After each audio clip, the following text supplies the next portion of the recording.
Bismillahirrahmanirrahim. Welcome to your favorite channel, Creative Chemistry and Medical Education. Subscribe the channel to get more video lectures and latest अस्सलाम updates. वालेकुम dear students, कैसे हैं सब। उम्मीद है अल्लाह ताला के करम फजल से ठीक होंगे।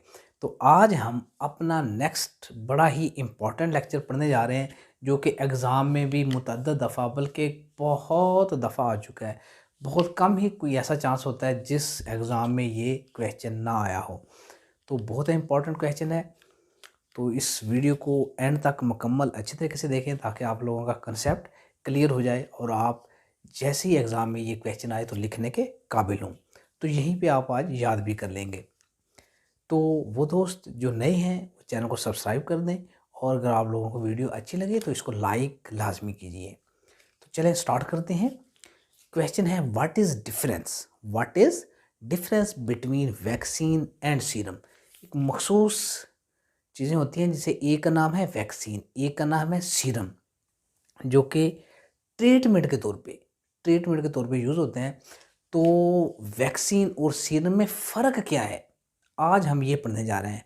What is difference between vaccine and serum, या कहा जा सकता है कि सीरम और वैक्सीन में फ़र्क क्या है, तफसील से बयान करें। तो पहले नंबर पे है वैक्सीन। तो सबसे पहला जो डिफरेंस है वो ये है कि वैक्सीन जो है जरासीमों से बनाई जाती है, जबकि जो सीरम है ये हमेशा खून से हासिल किया जाता है। पहले नंबर पे क्या हो गया जी, वैक्सीन हमेशा जरासीम से बनाई जाती है, जबकि सीरम जो है ये हमेशा खून से हासिल किया जाता है। नंबर टू, इसमें मौजूद जरासीम जिंदा या नीम मुर्दा या बहुत कमज़ोर हालत में होते हैं, जबकि इसमें क्या है जी, ये ऐसे इंसान के जिस्म से हासिल किया जाता है जो इस ख़ास बीमारी में मुब्तला होकर सेहत याब हो चुका हो। यानी कि ये तो जरासीम से बनाई जाती है। याद रखें, वैक्सीन किससे बनती है, जरासीम से।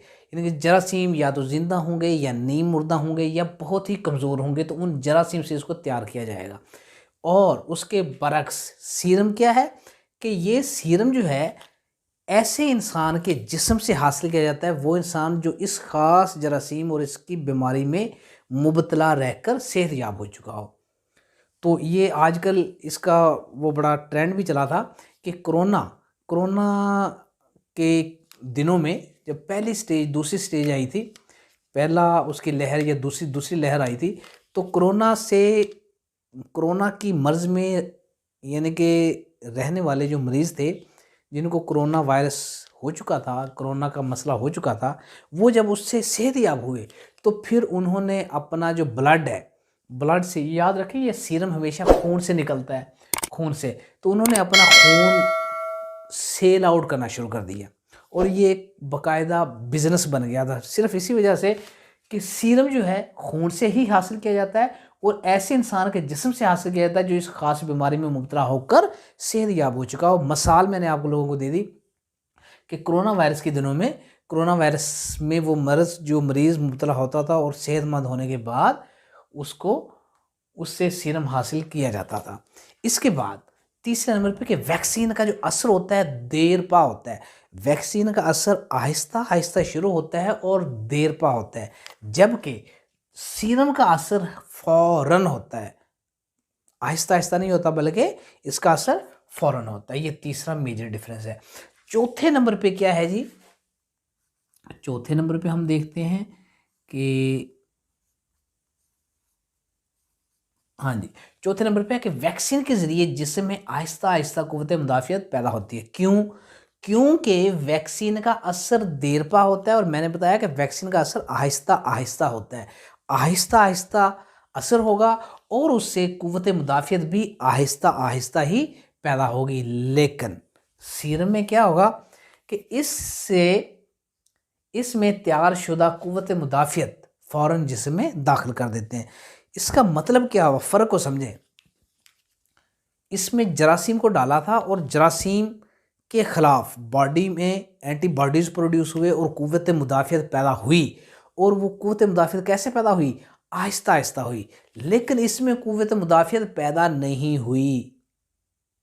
क्या मतलब कि क़ुव्वत मुदाफ़ियत नहीं पैदा हुई, लेकिन हमने ये बंदा जो इस ख़ास मर्ज़ में मुब्तला रह चुका था उसके अंदर क़ुव्वत मुदाफ़ियत पैदा हो चुकी थी, वो क़ुव्वत मुदाफ़ियत वाला खून, वो सीरम वो लगाया। तो इसका मतलब है उस इसमें तैयारशुदा क़ुव्वत मुदाफ़ियत होती है, तैयारशुदा, और वो फ़ौरन जिस्म में दाखिल कर देते हैं, ये फ़र्क हो गया।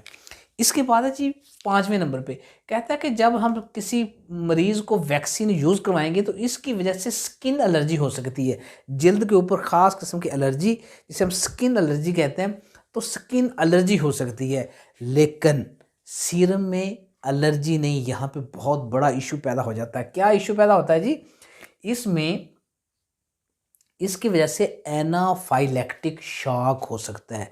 ये ख़ास किस्म का शॉक है जिसमें बंदा बेहोश हो जाता है।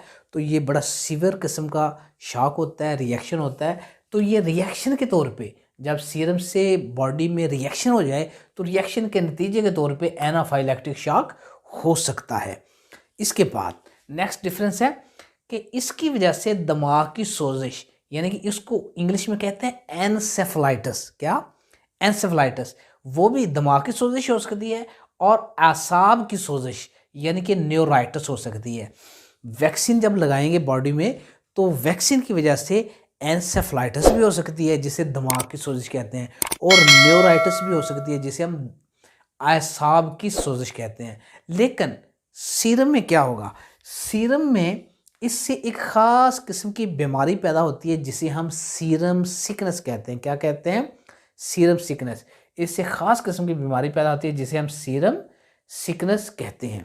ये डिफरेंस हो गया 6ठे नंबर पे।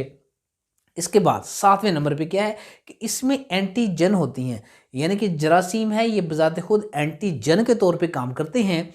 और एंटीजन यानी कि जरासीम को बॉडी में डालेंगे, जिंदा, नीम मुर्दा या बहुत कमज़ोर शुदा, जिसको हम एंटीजन कहते हैं। एंटीजन को बॉडी में डालेंगे और उसके नतीजे में एंटीबॉडीज़ पैदा होंगी।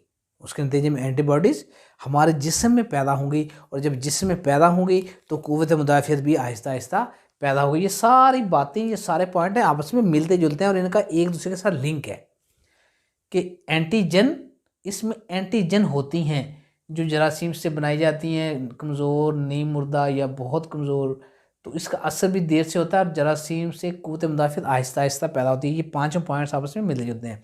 एंटीजन दाखिल करेंगे और उसके नतीजे में एंटीबॉडीज़ पैदा होंगी। लेकिन इसमें होती ही एंटीबॉडीज़, यानी कि हमने कहा तैयारशुदा क़ुव्वत मुदाफ़ियत दाखिल करते हैं। इसका मतलब है एंटीबॉडीज़ से किसी और के जिस्म में एंटीजन से, ख़ास बीमारी से, कोरोना वायरस से एंटीबॉडीज़ प्रोड्यूस हो गए, और वो एंटीबॉडीज़ वाला सीरम हमने उठाया और दूसरे बंदे को दिया। इसका मतलब है इसके अंदर ऑलरेडी एंटीबॉडीज़ पैदा हो चुकी होती हैं, मौजूद होती हैं।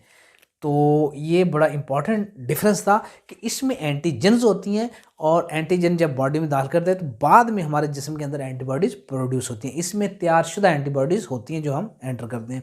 इसके बाद है नंबर 8, मुतहर्रिक क़ुव्वत मुदाफ़ियत पैदा होती है। क्यों? क्योंकि पहली बात तक असर देर पा होता है वैक्सीन का, देर तक असर रहता है और क़ुव्वत मुदाफ़ियत आहिस्ता आहिस्ता आहिस्ता आहिस्ता पैदा होती है, और इसी वजह से वो क़ुव्वत मुदाफ़ियत जो होती है वो मुतहर्रिक होती है, एक्टिव होती है, एक्टिव इम्यूनिटी प्रोड्यूस होती है।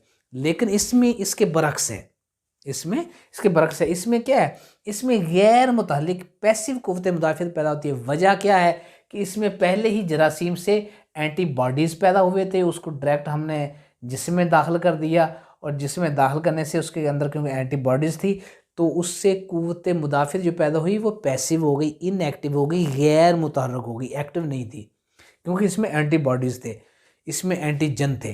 अच्छा, इसके बाद है लास्ट डिफरेंस। वैक्सीन की एक से ज़्यादा खुराकें दी जा सकती हैं, पहली खुराक, फिर दूसरी खुराक, फिर तीसरी। फॉर एग्जांपल कोरोना की वैक्सीन बनी तो कोरोना की एक वैक्सीन पहले जो लगती है, तो दूसरी वैक्सीन की डोज उससे कम से कम 4 हफ्ते बाद लगती है, आफ्टर 4 वीक्स, यानी कि 7 चौके 28 दिनों बाद, 28 या 30 या महीने बाद कहते हैं कि दूसरी डोज ले लें। तो यानी कि एक से ज़्यादा खुराकें दी जाती हैं, जबकि सीरम के केस में ऐसा नहीं है, सीरम की सिर्फ एक खुराक ही दी जाती है। तो यहाँ पे हमने 9 मेजर डिफरेंस पढ़ लिए। इसको अच्छे तरीके से एक दफ़ा लिख के देखें और क्योंकि इन सब पॉइंट्स का आपस में एक दूसरे के साथ लिंक है। इनको लिख के देखें। वीडियो अच्छी लगे तो इसको लाइक करें, कमेंट सेक्शन में अपनी राय का इज़हार करें, और वो दोस्त जो नए हैं वो चैनल को लाजमी सब्सक्राइब करें। अल्लाह ताला आपका हामी नासिर हो।